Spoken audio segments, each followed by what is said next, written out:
तो चलिए फिर से स्वागत है आप सभी का मेरे YouTube चैनल संगीत सीखो में। आज आप सभी के लिए खेसारी लाल का super duper hit song tempo के ड्राइवर झटका मारेला सखी। जी हाँ दोस्तों, इसी धुन पे मैं आपको आज लिखा हुआ सुपर डुपर हिट सॉन्ग फुल फ्री है गाना, पूरा फुल गाना है। ये दो अंतरा का ये गाना मैंने लिखा हुआ है। तो चलिए इस गाने को सुनते हैं।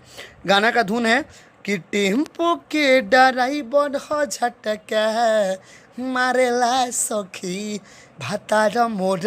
टेम्पो के ड्राइवर हो झटका मारेला सखी, यही धुन है। तो चलिए सुनते हैं इस गाने को जो मैंने लिखा हुआ है। प्लीज़ वीडियो को लाइक करना ना भूलें दोस्तों। मैं बहुत मेहनत से गाना लिखता हूँ आप सभी के लिए, ताकि आप कहीं भी स्टेज प्रोग्राम पे आप गा सकते हैं गाना, या फिर आप नया ट्रैक बनवा के या फिर ट्रैक पे भी आप इस सॉन्ग को रिकॉर्डिंग करवा सकते हैं। बंगाल के बंगलिनिया सखी गाना का बोल है, बंगाल का बंगलिनिया सखी।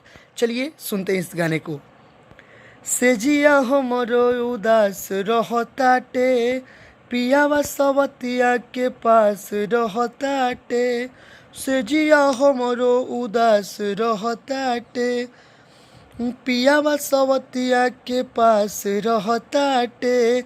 माटी में मिलावता जवनिया सखी भातार मोर रखले बंगाल के बंगलिनिया सखी भातार मोर रखले बंगाल के बंगलिनिया सखी। चलिए फिर से सुन लेते हैं इस मुखड़ा को। सेजिया हमरो उदास रहताटे, पियावा सवतिया के पास रहताटे। सेजिया हमरो उदास रहताटे, पियावा सवतिया के पास रहताटे। माटी में मिलावता जवनिया सखी भातार मोर रखले बंगाल के बंगलिनिया सखी भातार मोर रखले बंगाल के बंगलिनिया सखी। बहुत ट्रेंडिंग में चल रहा है बंगाल के बंगलिनिया सखी। जो शब्द है बंगलिनिया, जो भी सिंगर गाए हैं, खेसारी लाल गाए हैं, प्रमोद प्रेमी गाए हैं, अंकुश राजा गाए हैं, ठीक है। जो भी गाना गाए हैं, जो भी सिंगर गाना गाए हैं, सुपर डुपर हिट चल रहा है। ये ट्रेंडिंग टॉपिक है, तो आप इस गाने को गाइए, सुपर डुपर हिट जाएगा। चलिए अंतरा सुनते हैं।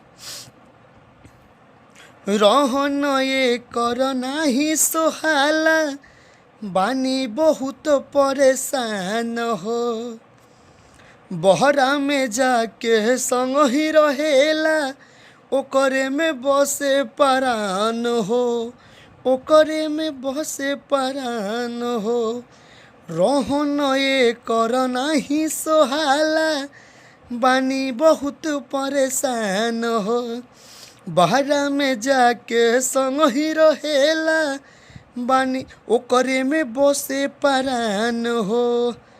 लागता बना के लाई कनिया सखी भातार मोर रखले बंगाल के बंगलिनिया सखी भातार मोर रखले बंगाल के बंगलिनिया सखी।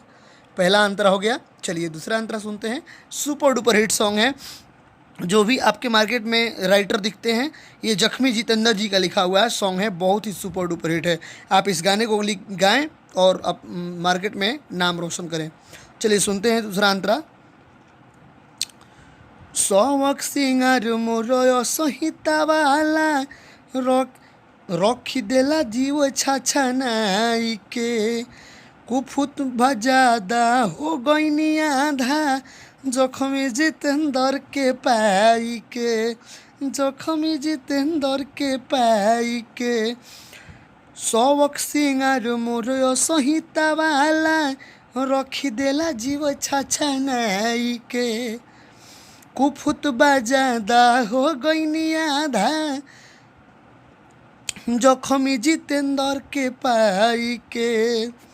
बिगड़ल बा सोनू के रहनिया सखी भातार मोर रखले बंगाल के बंगलिनिया सखी भातार मोर रखले बंगाल के बंगलिनिया सखी से जिया हमरो उदास रहताटे पियावा सवतिया के पास रहताटे माटी में मिलावत जवनिया सखी भातार मोर रखले बंगाल के बंगलिनिया सखी भातार मोर रखले बंगाल के बंगलिनिया सखी। तो super duper hit song Bengal की बंगलिनिया सखी, आप इस गाने को गाएं, सुपर डुपर हिट जाएगा मार्केट में। प्लीज़ वीडियो को लाइक करें, चैनल को सब्सक्राइब करना ना भूलें ऐसे ही सुपर डुपर हिट सॉन्ग पाने के लिए।